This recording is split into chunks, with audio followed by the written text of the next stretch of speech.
Hello बच्चों, let's see the question and the question is the stability of carbon anion in the following। मतलब यहाँ पर हमारे पास बेटा कार्बन आयन गिवन है, हमें इनकी स्टेबिलिटी ऑर्डर को पता लगाना है।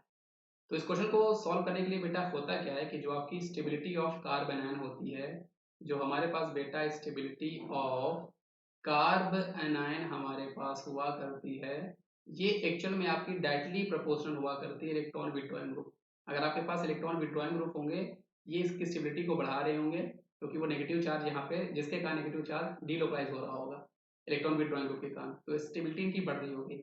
और अगर आपके पास इलेक्ट्रॉन रिलीजिंग ग्रुप है, इलेक्ट्रॉन डोनेटिंग ग्रुप, तो आपकी कार्बन आयन की स्टेबिलिटी को कम करेंगे, ये भी आपको ध्यान रखना है। क्यों? क्योंकि वो इलेक्ट्रॉन को डोनेट कर रहे होंगे तो इलेक्ट्रॉन की डेंसिटी को और बढ़ा देंगे।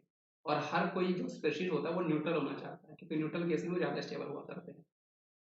तो अब इसके बेसिस में साथ ही साथ एक और कॉन्सेप्ट हम ये यूज करते हैं बेटा कि अगर आपका जो नेगेटिव चार्ज है, मतलब जो अगर आपका कार्बन आयन है वो मोर इलेक्ट्रोनेगेटिव का है, तो भी वो आपका ज़्यादा स्टेबल होगा। अगर आपका जो नेगेटिव चार्ज है, जो कार्बन आयन है, अगर वो आपका मोर इलेक्ट्रोनेगेटिव कार्बन पे है, मोर इलेक्ट्रोनेगेटिव कार्बन पे प्रेजेंट है, तो वो आपका ज़्यादा स्टेबल होगा। तो वो आपका क्या होगा बेटा? मोर स्टेबल होगा।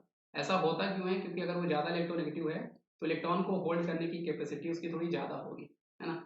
तो इसी के बेसिस में, इन्हीं दो कॉन्सेप्ट के बेसिस में बेटा हम इसके ऑर्डर को पता लगाएंगे। अगर आपका negative charge more electronegative carbon पे है, तो आपका मोर स्टेबल होगा, क्योंकि नेगेटिव है इसलिए उसकी नेगेटिव चाहे इसलिए इलेक्ट्रॉन को होल्ड करने की कैपेसिटी उसकी ज़्यादा होगी। अब जैसे ये जो कार्बन है बेटा, ये आपका sp हाइब्रिडाइज्ड कार्बन है क्योंकि इसने 2 पाई बॉन्ड बना रखे हैं। और यहाँ पर जो हमारे पास नेगेटिव चार्ज जिस कार्बन पे प्रेजेंट है बेटा, ये आपका sp2 हाइब्रिडाइज्ड कार्बन है, जिसकी इलेक्ट्रॉन नेगेटिविटी थोड़ी कम होती है क्योंकि इसने 1 पाई बॉन्ड बना रखा है। sp कार्बन आपका ज़्यादा इलेक्ट्रोनेगेटिव होता है एज कम्पेयर टू sp2।